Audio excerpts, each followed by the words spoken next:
Oh, Natalie, so I'm excited for us to have this conversation today. I actually had a conversation earlier with a neuroscientist, and we started to dabble into the changes of the brain and in a woman's brain, particularly in menopause, and sort of the case for living long after fertility and why women do and how valuable that has been to kind of our ability to survive as long as we have. Yeah. But I think even more importantly, what we're going to talk about now is really exciting to me because I know that I'm living into this experience in my 50s and beyond as a period of reinvention. And that is your specialty, is helping people reinvent themselves and help wrap their mindset around it. So I'm so excited to have this conversation. Yeah, like I am too. And, I've just been visiting with friends in Australia who I haven't seen for quite some time. We're having these conversations and we're like, oh, menopause brain, and sometimes it'll come back, but at this time of our life, you're like, it's gone. It's never coming back. It's all right. I'm just going to be resigned to that. Yeah, it's kind of like the meme. You know, the movie that had the guy and the girl, and it was raining, and they were hugging, and then the woman goes, "Oh yeah, yeah, yeah, I totally know what movie." Like, Yeah, you know, two women trying to exactly. explain a movie over 40. It just doesn't work very well. Yeah. All right, all right. So let's talk about this. So I would like to know reinvention. A lot of people talk about it, but it really is a skill to help people figure that out. How did you end up here? What got you all the way to reinvention and mindset? Oh my goodness. Okay, so I think my first. I mean, I've had reinventions over the years. Like my first career was fitness, and I was at the top of my field, and I'm speaking on stage to club owners from all over Australia, and then after 10 years, I'm like, me, I've kind of done all this. What's next? And then I met my husband, and then we had a nightclub, which was not the direction I thought I was going to go in. It was a very sideways, lateral kind of situation. And then we had like 10 years of what I call the beige years, where we had a lot of different businesses. We're going through the motions, nothing's exciting. And then, I have this moment where I'm thinking, shit, like I've got four businesses that I'm running at the same time with Glenn, with my husband, and we're not financially getting anywhere. I'm like, what the hell is going on here? And then a friend of mine told me to download a movie or to order a DVD called The Secret. And I'm like, oh, right, okay, I get this. This is the missing piece for me. Because I'd always been to the Tony Robbins and the Zig Ziglars and all those kind of seminars in my 20s, but I was like, I'm missing something. So that law of attraction piece was like the final. I'm like, okay, I can get behind this. This makes sense. And it was more about the visualization and being able to see it and be able to feel the emotions of already, having the things that you were, working towards. And then a friend of ours approached us with the little movie that he'd made. It was like a slideshow that had like PowerPoint slides that had affirmations written on them of the things that he wanted, photos that matched those affirmations in between the PowerPoint slides, and then a song, music. And he's like, look, let's go into business together and, and sell the instructions and have people around the world. Now, at the time, not only did we have four businesses, but Glenn could hardly turn on a computer, and I only knew how to use Word. And bookkeeping. That's all I used a computer for. We knew nothing about the internet. This is 2007. I hadn't even heard of YouTube. I didn't even know what that was. And so now we're going through this other, reinvention. We kind of leaned into this. And then now I'm 39, so I'm 40, turning 40 at the time. So we're going into this whole new industry, this whole new world that we really know nothing about. But we're applying all of these, mindset, law of attraction, manifestation principles to our business skills. And now, we ended up coming to the US in April 2008. We went to an internet marketing seminar so we could figure out the internet thing. We got accepted into this guy's mastermind group. We stayed in the US for 6 months. Even our friends were people we introduced to were internet marketers, so we just became sponges and, learnt what we had to do. And then we did this big launch of Mind Movies, which was our program to the world in September of 2008, which is when the economic crisis hit the planet and everyone's losing their jobs and their homes and everything. And we ended up doing a $700,000 week selling Wow. this little $97 program. which set us off on this whole, again, then I think that was 2008. So then 2013, I get to a point where my marriage ends. So Glenn and I separate. And it was really interesting because I was so unhappy, and when he told me that he'd met someone else, I was relieved. I was like, oh, thank God, it's over. Like, it's great. And then I realized, hold on a minute, I've been blaming him for everything. For my weight, for holding me back, for not being able to shine, blah, blah, blah, blah, blah. And then realized once I lost my scapegoat that, I have to take responsibility for all of this stuff. So it sent me on a very deep journey of doing things like the Hoffman process and really getting honest with myself and taking responsibility for my contribution to the end of our marriage, but also for using that as an excuse not to step into a bigger future. That was huge. Because for the last year of our marriage, I kept getting this download or this message going, you're wasting time. And I'm like, I don't know what that means. Mind movies, we reached maybe 5 million people by that stage. We were changing lives. I'm like, I don't know what you're talking about.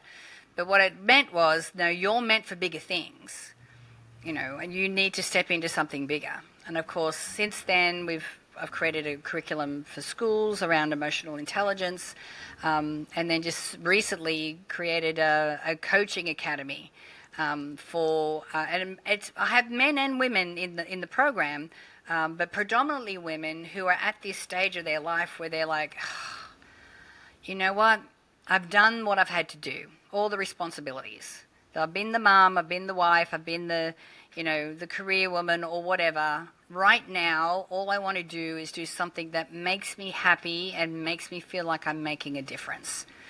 And there seems to be a huge wave of women right now who are in that space.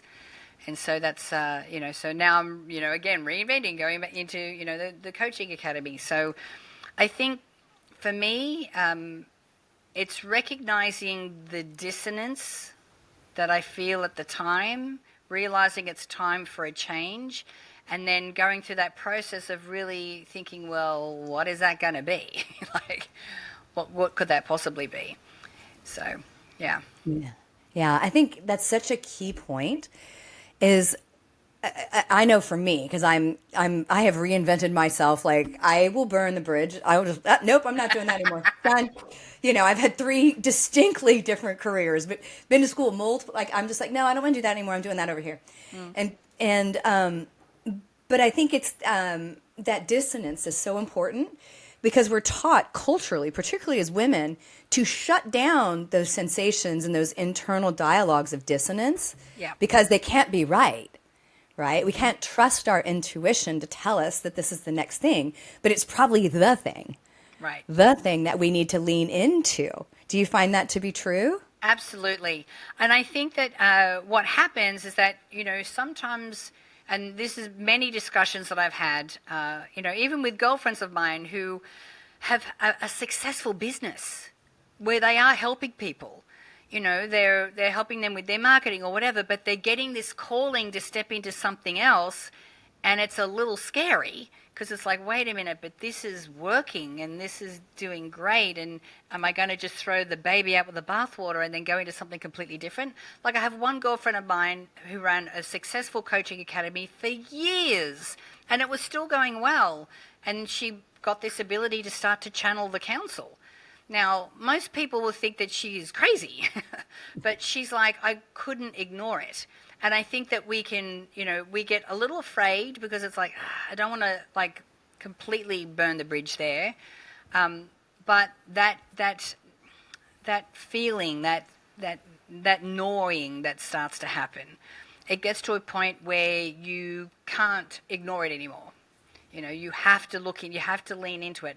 And I'm also not saying don't throw the baby out with the bathwater, don't do that, but start to lean into something new, because the thing is, the more you lean into it, the more you gather evidence and proof that, yep, this is the direction I need to go. And even if it's not the direction, it's going to lead you to the direction. It's the stepping stone to get to that next thing. So yeah, it's having, I think, having the courage and having the support around you to be able to help you through that process. I'm really lucky. I have a lot of girlfriends who do what I do.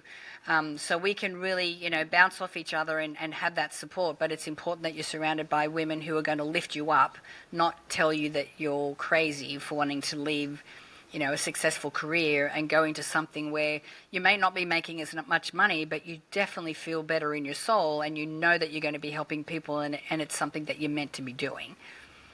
Oh my gosh, that is so, so important.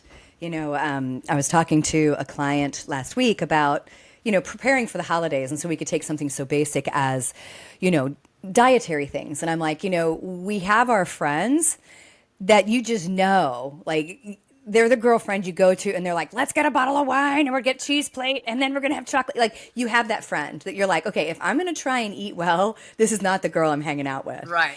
And then I might have the friend that's going to be, kind of rigid about, you're supposed to do this, you need to do that, you should. Mm-hmm.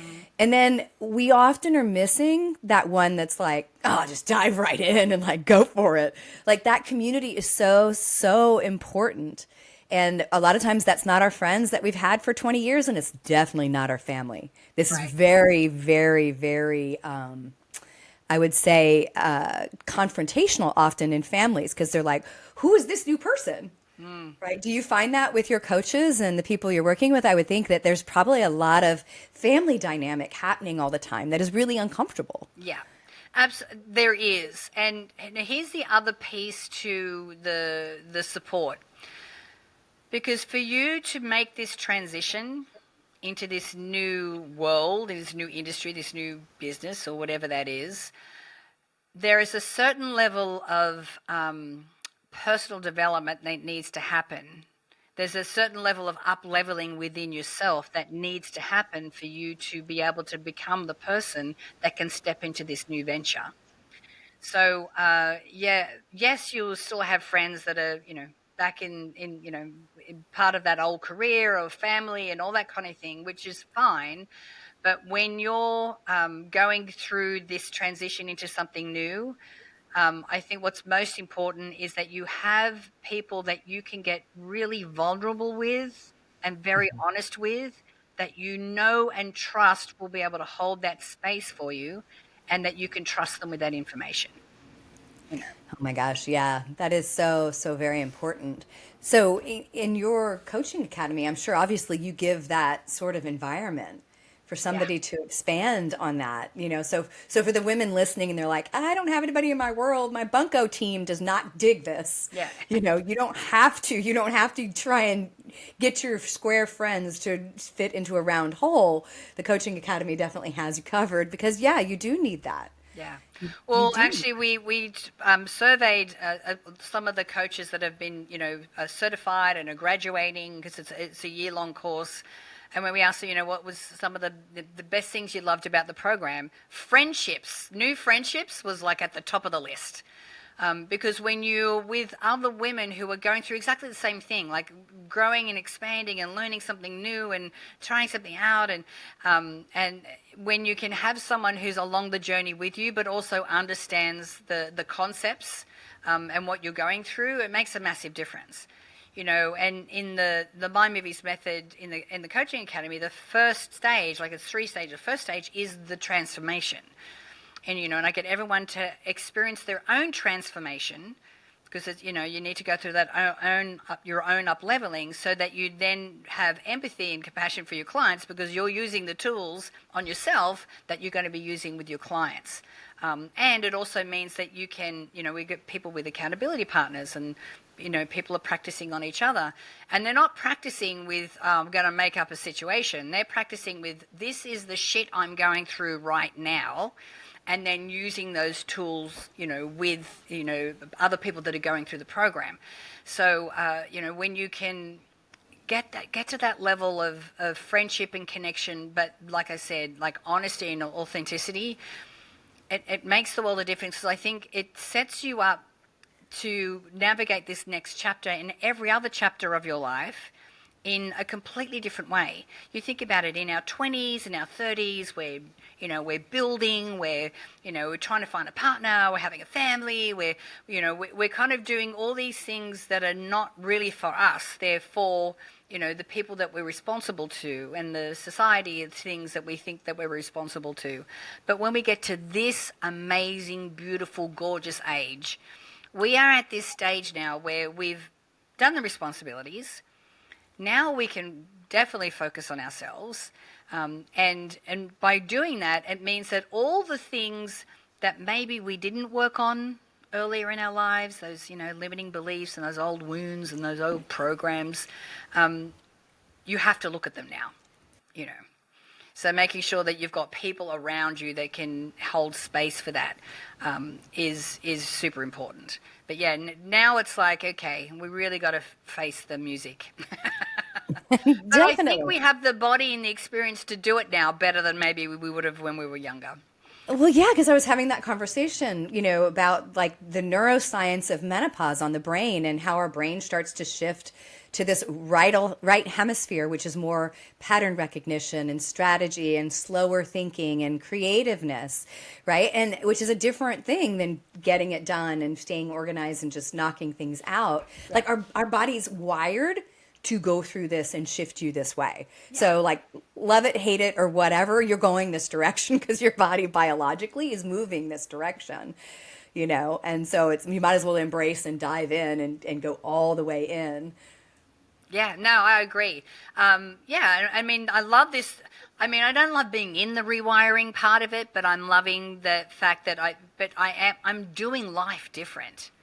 Like I'm doing I was in a 3.5 year relationship that ended in March, and I'm like, I don't even want to be in a relationship right now. Like before, it would always be who's next, who am I dating, getting on the apps. So I'm like, oh no, right now I want to be just with me, and I just want to have my own space, and and be able to, like, if I want to dive into a really deep meditation process, and I want to do that, if I want to be learning something new, I want to be able to do that without having to worry about my partner or whatever. Like, but that's me right now. But what I'm trying to say is that, like, now is the time for us to really nurture ourselves. And to be open to what could be on the other side of this, because it does. Like I said, I'm doing life completely different. Yeah, it's what came to mind while you were talking about that was how confrontational it might feel to take off that old identity. Like I think the person that really struggles here. It's, because we desire as humans to be more consistent with our belief about ourselves than to actually be happy.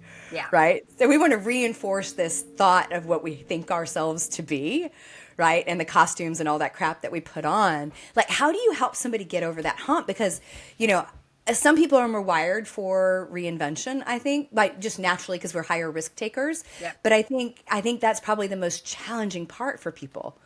Well, even the risk takers and even the doers, because I'm a doer, I'm a GSD, I get shit done. I've had to completely release that as part of my identity. And I think part of that process is going, I am not my actions. I am not my things. I am not, the successes and everything. That's not who I am. So then the question it becomes, well, who am I? I remember when my marriage ended, that first week after it, I was, I was happy, it was over, I was done. But, it's like, oh my God, who am I? Like, it had been 20 years and we were a pretty high profile couple and, we did everything together. And I'm like, I don't even know who I am, without Glenn. It's always been Glenn and Nat for all these years.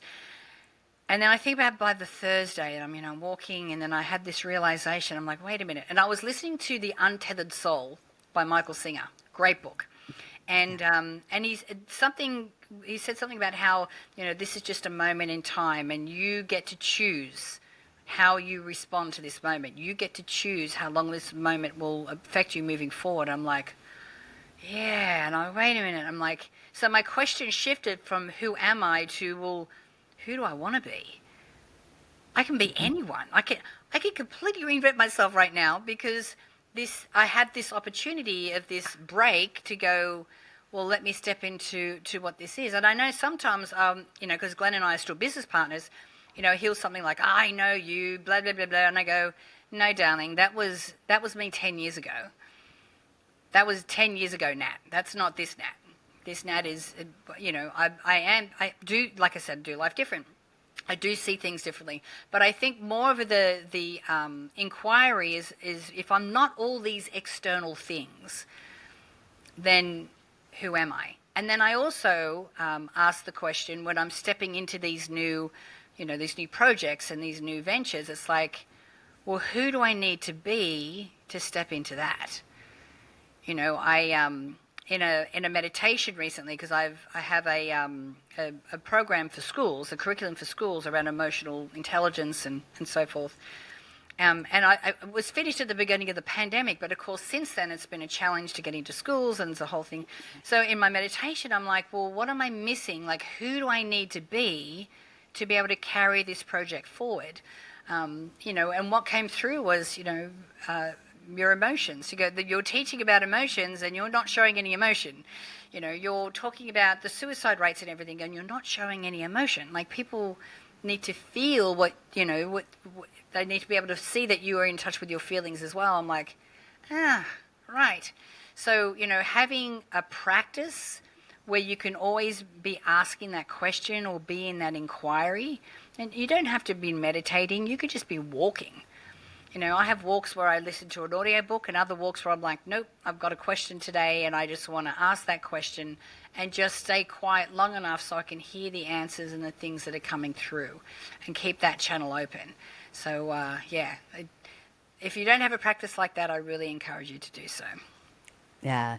So I want you to help people understand this question. And this is going to come probably a little bit out of left field, but I think it's important because what we're really talking about here is manifesting the person who you need to be to do the thing you want to do, but you need to be it now, right? Right. Can you tell my audience the difference between manifesting and wishing? Because they are different. They are massively Wing and a different. prayer and a wish is different than manifesting. So wishing is basically saying, I want this. I want something. I want something to be different. I want. The thing is, when you say I want something, you're not saying I have it. You're not saying I am it. You're saying that I'm always going to be in a place of wanting. This is what wishing is. I wish this, I wish that. It's something that you go, I wish this would happen, but it's like, and the second part of that is that, but I'm not willing to do anything to do it. I just want it to manifest. I just want it to appear. And when it comes to manifestation, yeah, of course, we want to set an intention. We want to visualize, but that's not where you stop.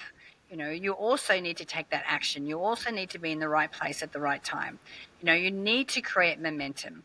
You need to be in an emotional and energetic state where you are a beacon for everything that you want to attract, and all the things that you don't even know that you need to be to be attracted to you. But you only do that when you are in a maintaining a high frequency, which is high frequency emotions, things like pride and accomplishment and courage and determination and joy and happiness and gratitude and all of those things.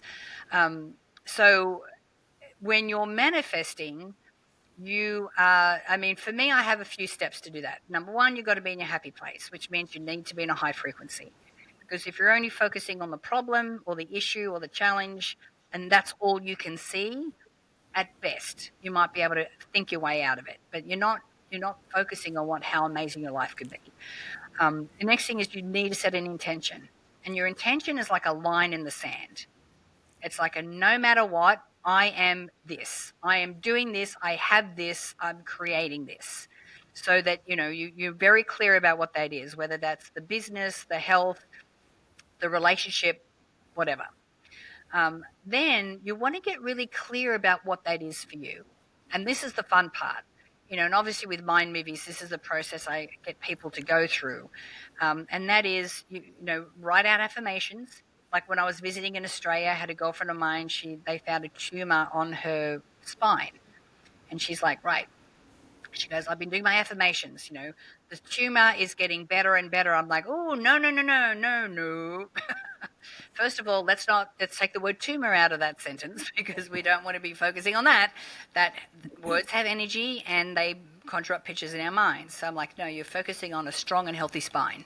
That's what we want. It's just like, right. So you want to think about, and when you're writing your affirmations, what you want, write it as if you've got it now. Describe what life looks like now that you have it. And that's what you'll be using for your visualizations. Describe why you want it. And, when you're thinking about why, think about the people that you love. Think about the people that you serve. And then think about yourself. You want to think about any kind of actions that you might need to do, changes to daily practices, things like that.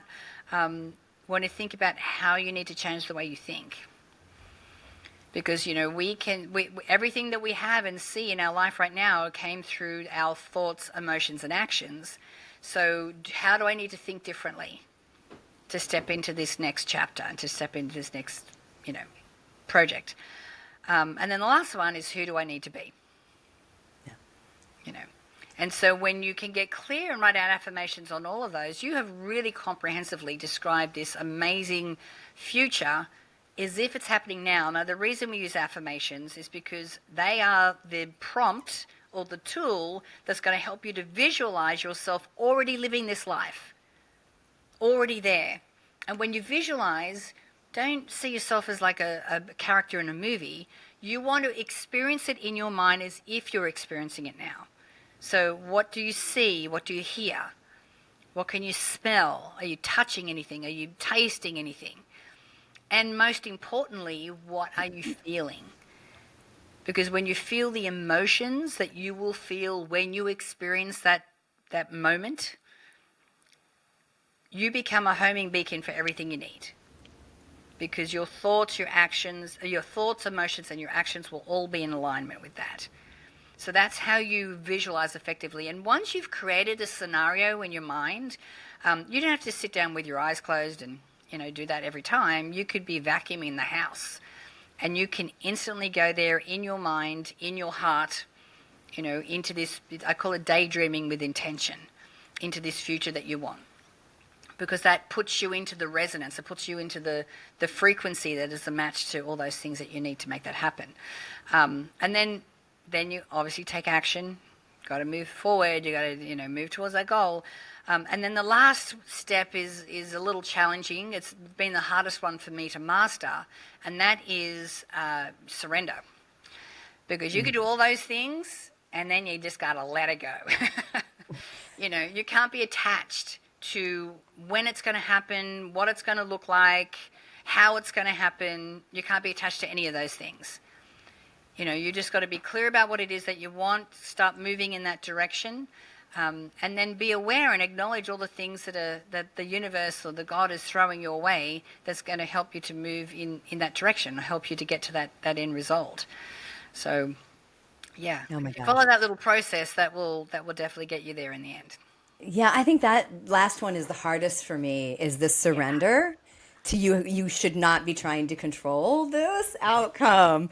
God, that is like so antithesis of my wiring. It is so hard.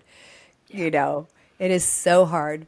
What do you think the like, if somebody could just go, okay, if I had one sliver like from a surrender thing, what do you think would help that person the most? As just, I know it's a bigger process, obviously, but if there was one thing somebody could take from this conversation about surrender.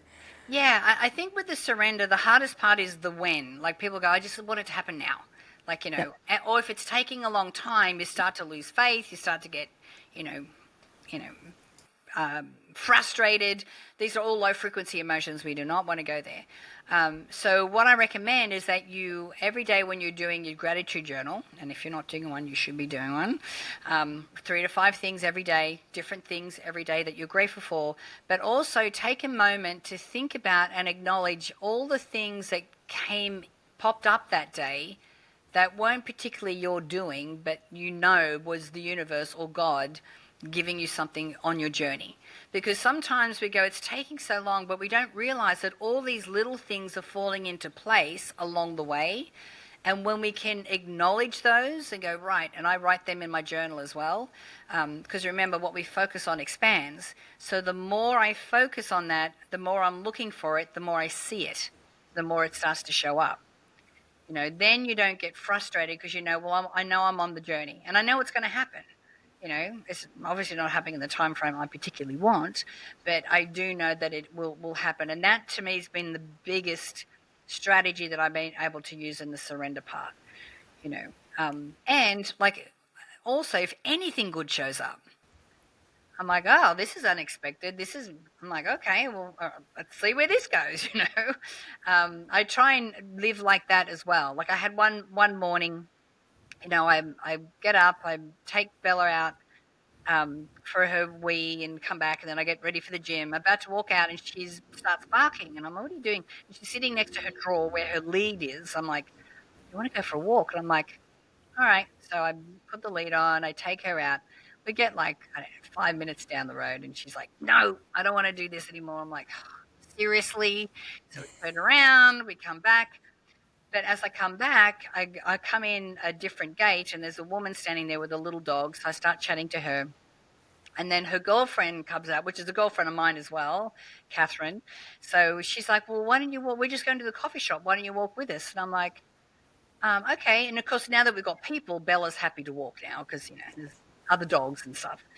So I ended up talking to this woman who I've met for the first time, and she's doing a whole lot of work. She's doing a whole paper on, emotional intelligence and so forth. So then we start working together because at any time in that moment, like I wanted to go to the gym.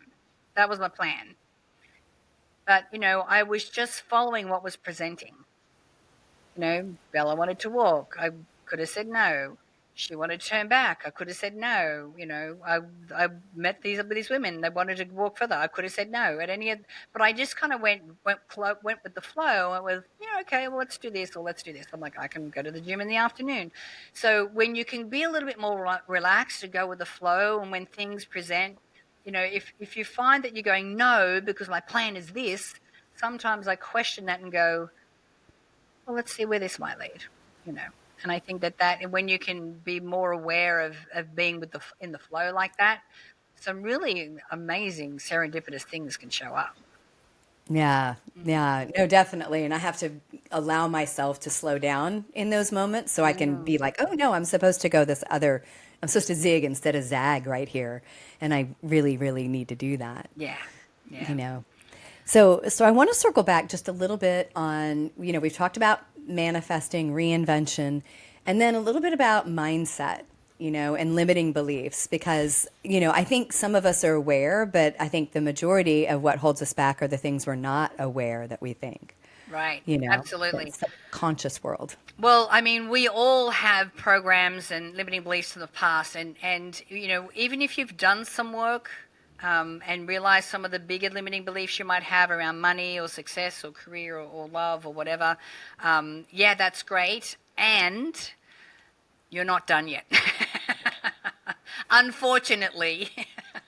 And for those of you who are not familiar with the term limiting belief, it really comes from how our brains are wired, how our brains work. When we're between the ages of, say, 2 and 6, we are predominantly in theta brainwave activity. Now, when we're in theta, that's the learning state. We are like little sponges, and we're absorbing everything that's going on around us. And we're giving meaning to all the stuff that's going on around us. Okay, and then by the time we get to about 7, 8, our brainwave state starts to change. So now all these things that we have been told or that we observed that we gave meaning to now become our core beliefs. And we move through life governed and influenced by these subconscious beliefs that we are probably not even aware are there. Like, for example, if you were told that you were stupid when you were a kid, and, in high school you fail an exam, your subconscious mind is going to go, see, told you, you're not very smart or you're stupid. And so not only are you, that you see that one little event as giving you the meaning that you're stupid, but it's like the subconscious mind keeps trying to gather more evidence to prove that this is true. So then we get older and we, consciously we're like, I want to be successful, I want a career, I want to change. And then you have these thoughts or these feelings or these behaviors that come up that sabotage you from moving into that new space. For example, I want to be wealthy. It's like, well, no one else in my family is wealthy, so why do I think that I can do that? Or, I don't know how to do that. Or, like, for example, with the children's program, I had to overcome a whole lot of inner dialogue, because I'm like, wait, I'm from a country town in Australia. I'm one of 8 kids. I left school when I was 15. I don't even have kids. Like, what do I think I'm doing? Who do I think I am? This dialogue is going through in my mind, and it's stopping me from stepping into, this big project that's going to change a lot of people's lives. So the first thing you want to do is that most of the time we're unaware of these thoughts unless we challenge them. So if you are stepping into something new and you set yourself a goal and you're moving forward and you find that all these thoughts are coming up, or behaviors like procrastination, those kind of things, take a note of it. What I do is just write it all down out of my head, write it down, because sometimes once you start to write, you start to look at the page and go, damn, do I really think all of this? Because, these things are split second, and because we've been thinking them sometimes for like 50 years, they just seem like second nature. And sometimes they're disguised as common sense. But if it's not a thought that's propelling you forward, then it is connected to a limiting belief, And you don't necessarily need to know what that core belief is. What a simple thing that you can do is that you look at that list and go, right, I want to release these thoughts. Now, what you have to do is figure out what you're going to replace those thoughts with. Because those thoughts that you've been thinking for 50 years are traveling along very strong neural pathways in our brain. So anytime something comes up in relation to, money or career or success, these thoughts are going to go from the 40 million bits of data and thoughts that are going on in our subconscious mind per second. It's going to be one of the 40 bits of data that gets put through to the conscious mind. And we need to create new neural pathways with new thoughts. Now, it's going to take a little while for us to train our brain to do this, but we want to be able to replace those thoughts. Those old neural pathways will still exist, but they atrophy. And then we've got these new ones, and they get stronger and stronger as we start to go through this process. So thoughts we don't want, write down the thoughts you do want to think instead, and write them as an affirmation or whatever. And then set the intention. I'm going to be releasing these thoughts. Now, the next time that thought comes up, because it will, it's not like you go instantly, I'm not going to think that anymore, and it just goes away. When you catch yourself, what you want to do is stop for a moment. You go, cancel, cancel, cancel. Only love exists here.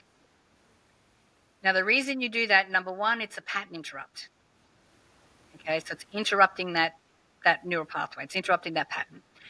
Number two, when you say only love exists here, it means that you're not going to beat yourself up and go, damn it, I didn't want to think that thought anymore. You don't go down that road, because we don't want to go there. Only love exists here. And then you remember the thought that you're going to replace it with, and then you move forward with that new thought. And that's like a simple little exercise you can do. And after a while, you don't have to do that anymore, because, you've trained your brain now to default to that other neural pathway. Yeah, I think thank you for the very, very detailed way to do that, because we know, I won't even say I think, it's just, this is often what holds us all back, is we're operating on a 4-year-old's decision making with limited capacity. Yeah. I mean, shoot, your prefrontal cortex isn't even developed until you're like 21 to 25. Right. So your ability to make decisions actually isn't even online. Yeah. Well, good decisions anyway. Yeah, at least not good decisions. They're primal decisions to keep us safe, but they're not accurate. Definitely not accurate as an adult, for sure. Yeah. For sure. So if you were to sit and say, okay, to my listeners, right, we've talked a lot about, reinvention and manifesting and difference between that and wishing, and how to sit in dissonance and sort of understand that. If you were to say, if you're in this place, ladies, and you really are in that mode where you feel like it's time to make the next move, what would you say is the best next step for everybody listening? Because I think a lot of women are just sitting in this discomfort and they're fearful. Yeah. Yeah, no, I agree. Okay, first of all, I would, like I said before, if you don't have a gratitude practice, I really encourage you to start one. Because when you're in the dissonance, this is lower frequency. We want to try and get into this, higher frequency. Gratitude is the fastest way to get there. And don't just write in your gratitude journal, I like to pepper my day with little things that are going to make me feel good. It could be little activities. It could be, just setting an alarm on your phone so you stop, drop, and then go into gratitude in the moment. And so you're really training yourself to look for the best and to be in that high frequency. And then the next thing is just to be in the internal inquiry of what that could be. So you want to look at, what is it that you love to do? What are the things that you really like doing? What is your own personal journey? What are the challenges that you've overcome that you could possibly help other people overcome because you're on the other side of it? What are you good at? And then even talk to other people and go, look, if you were to say, one or two things that you think are good qualities of mine, what do you think they are? Because all these little breadcrumbs are going to lead you to what that next step could possibly be for you. So be in your happy place, and then just start the inquiry. And then, even when something shows up and it feels a little scary, like I said, don't completely burn the bridge. Just kind of lean in and go, well, what could this look like? And, and don't, jump in boots and all and so forth. Just lean in and figure out what that could possibly be and where that could lead for you. And make sure you've got some supportive girlfriends around you. Yeah, yeah. Now you've got some mind movies that you've got for my listeners, and then we didn't really get a chance to talk about this. Could you tell me a little bit about your FeelWise app and how that works, and just so I can make sure that we talk about that as well, because that's extraordinary. Yeah. Well, my gift is 6 pre-made mind movies. So sometimes I can describe what a mind movie is and you don't quite get it. So here you'll get 6 mind movies. They're already made for you. They're fairly generic, but they're on topics like building confidence and creating wealth and great relationships and so forth. So the reason that these are so awesome is that you can download them to your phone, to your computer. You can start watching them. They will start to get you into the frequency of wealth and love and all those kind of things. But they also help you to populate in your mind what wealth means to you or what love means to you, because it's different for all of us. And it helps you to get a much clearer vision of what that can be for you, even though these are generic, So, but they're awesome. The FeelWise app is, we released this earlier this year. Because, and I know I'm probably speaking to the converted here, but the world is struggling right now. And I think that, especially since the pandemic, what we've seen is, parents in stress, kids not being able to handle their stress and anxiety, and the anxiety levels are rising. Suicide rates are out of control. And a lot of it is because no one seems to have the basic tools that they need to be able to shift their emotion, or at least sit in their emotion for 90 seconds, 2 minutes max, where it can actually dissipate. Not a lot of people have that information. So with the FeelWise app, we have a lot of videos on breath work and meditation and visualization and mind movies and a whole bunch of little things that you can do that take a couple of minutes that can really help you to shift your energy and shift your emotions. But we use AI technology to actually measure your emotions. So you speak into your app for 15 seconds, and then we can measure the emotional energy you're holding in that moment through the frequency of your voice. And we give you a little energy report. And so it kind of gives you an idea of where you are now, and it also gives you an invitation that you go, ooh, sadness seems to be a little high today. So you can click on sadness and it'll give you, and this is what sadness is, how it shows up, why you could possibly be feeling it, and then give you some ideas on things you can do to shift it. And we also have an AI guide in there. His name is Oscar. So you can actually engage in a conversation with him. Because what we have seen, which is very sad, is a sharp increase of the suicide rates for boys and men. And they're kind of in a place where they're told, boys don't cry, you got to be tough.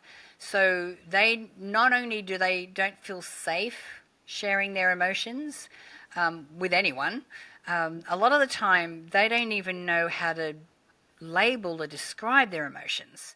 We've been doing some work with some military schools and talking to the school counselor. She's like, yeah, sometimes the boys don't even know how to describe what it is that they're feeling. So these boys can have a full conversation with Oscar about anything. And believe me, I've sat down with Oscar and Oscar, he goes, how are you feeling today? And I'm like, frustrated. I'm trying to do a podcast and I can't figure out what subject I'm going to talk about and blah, blah, blah. And he goes, well, why don't you go and meditate? And I'm like, yeah, that's a good idea. I mean, I know I should do that, but I'm like, because Oscar told me. And then, of course, an idea come in within 3 minutes. So with that app, it's called FeelWise. And it's both for Apple and Android. You can find it in the App Store there. But it's a great way, and you can actually join as a family. You can have like 6 people in the one account, or you can have 2 people in the account. So you've got someone that you can work through with it. And as a family, it helps you to also open up conversations about your emotions and have that support and know how to support your family members as well. Oh, that's awesome. I love that. That's great. That's great. Now, where can my listeners reach you? Yeah, so mindmovies.com is our main website, which you'll find a lot of goodies and things there. And then for the app, you just go to feelwiseapp.com. And you'll find a lot more information about that, about the AI and all the other features that are there. So they're probably the 2 best places you could reach out. Awesome. Natalie, this has been such an awesome conversation. I think perfect time of year to have this conversation because everybody's going into January thinking about, wanting to have change, and change is, only partial when we talk about actually reinvention, which is really probably what they're wanting. Yeah. So you gave them so much good golden information on this interview. It was great. Thanks, Betty. And thank you for inviting me. It's been an absolute pleasure. Thank you. And thank you, everybody, for listening to Menopause Mastery. If this was an awesome episode for you, please share it with a friend because together we rise, and we will be back with you next week.